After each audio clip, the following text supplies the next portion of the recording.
Word they used for people in the 16th, 17th century who prepared medicines on the basis of minerals and metals in laboratories. You mustn't look at alchemy with modern eyes. You have to try and imagine what were the conditions in the 17th century, what did people know, and alchemy was just a discipline like other natural philosophical disciplines. And for instance, when it became known that Newton, the father of modern science, was also a practicing alchemist, about half of the modern scientists in England had a seizure, a fit, because this was something they couldn't, it was impossible.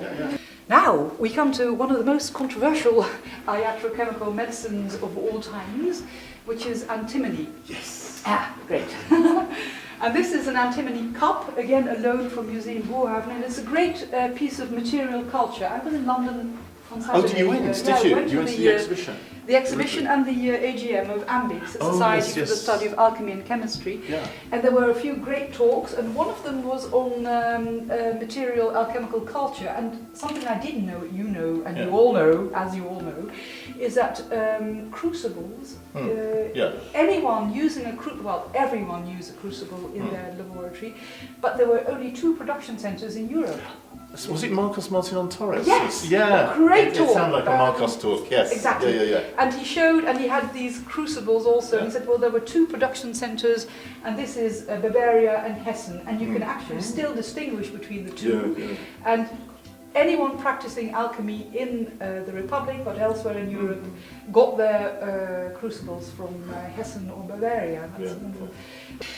A wonderful portrait. He, at the time, this is dated to circa 1660, he was 22, he must have been a student then, under Sylvius, a student of medicine, and he's pointing to a passage from Seneca, Questiones Naturalis, which says in effect, if I hadn't been allowed to study this, I wouldn't have wanted to have been born. So it's the research spirit, of course, but if he also points, I think, to the celestial globe, which is by Hondius. You can ask the Scheepvaartmuseum in Amsterdam if you come across any globes in a painting and you're not sure what they are. These people in the Scheepvaartmuseum can tell you immediately, oh, this is Hondius, or that's really nice. Wonderful. That's excellent. So these are, of course, the standard accoutrements of wealth and learning in any painting, but I think the celestial globe has a meaning combined with the passage from Seneca, which he is a moral philosopher, but Questiones Naturalis is a cosmological work. So I think there is he's already showing a marked interest not only in medicine but also in hermetic medicine, I think, in this painting. I'm looking to buy one of these on eBay, and so occasionally I check to see, but I've never had the luck, and probably never have the money either. The most important thing is that you can see the difference in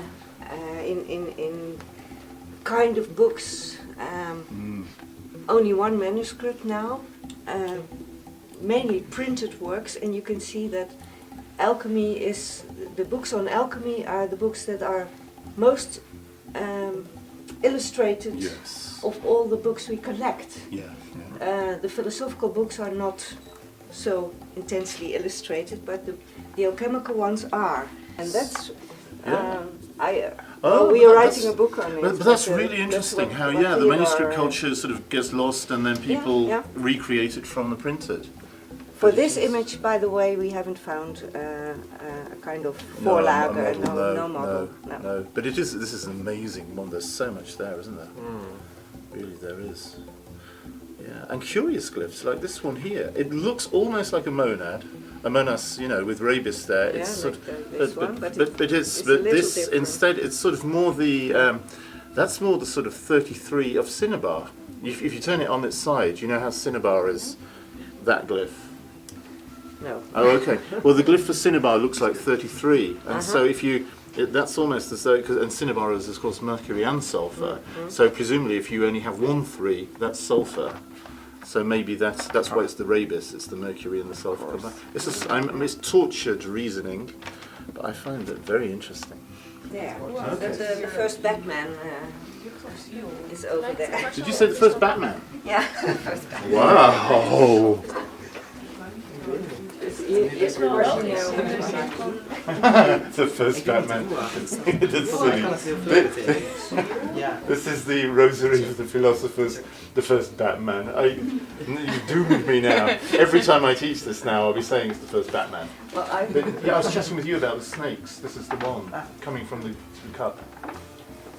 Oh, it is. Yes, this is the one that you can buy sort of in translation. But I have to say, isn't it? Oh, yes, these are so much nicer. They are. Yeah. Digitized version as well with beautifully Is that? colored. Yeah, same sort of stuff really. Yeah, I was surprised to see it. Dating Very from when was the similarly digitized coloured. version? Is it? Well, it's the first edition, 1719. It's Göttingen, I think. Oh, is it?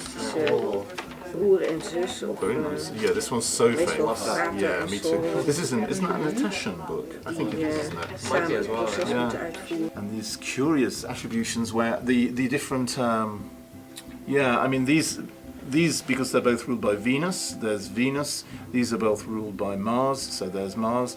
They've organised it according to the planets that rule them instead of the standard horoscope. This is also one of these famous compilations, which includes Lamspring, which is there in the first separate edition, but the fact that it showed up in compilations means that it was important and hard to get.